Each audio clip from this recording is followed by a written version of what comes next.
నమస్తే టీఎన్టీ తెలుగు వరల్డ్కు స్వాగతం.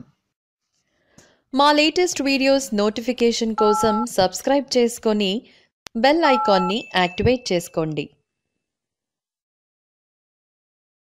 బ్రోకలీని తినటం వలన మధుమేహం, గుండె రక్త నాళాలు నష్టపోయే ప్రమాదాన్ని తగ్గిస్తుంది. దీనికి కారణం బ్రోకలీలో ఉండే సల్ఫోరాఫోన్ అనే కాంపౌండ్.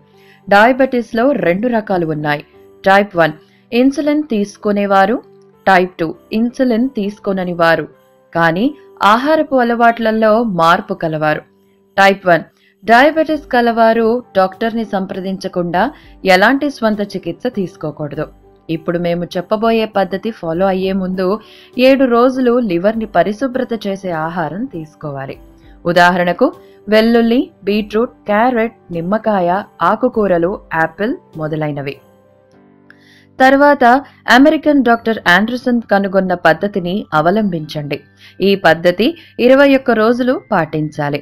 ప్రతిరోజు ఉదయం 1 లీటర్ వాటర్లో 300 నుండి 500 గ్రాముల బ్రొకోలీ వేసి 5 నిమిషాలు ఉడికించండి. 1/2 లీటర్ వాటర్ని పరగడుపున త్రాగాలి. మిగిలిన 1/2 లీటర్ వాటర్ని సాయంత్రం త్రాగాలి. లంచ్లో బ్రోకలీ మరియు 1 టీ స్పూన్ దాల్చిన చెక్క కలిపి తినాలి. ఇలా చేయటం వలన రక్తంలో షుగర్ శాతం చాలా తగ్గుతుంది. ఇలాంటి వీడియోస్ కోసం మా ఛానల్ని సబ్స్క్రైబ్ చేసుకోండి. మా వీడియోస్ కనుక నచ్చినట్లయితే లైక్ అండ్ షేర్ చేయండి. ధన్యవాదములు.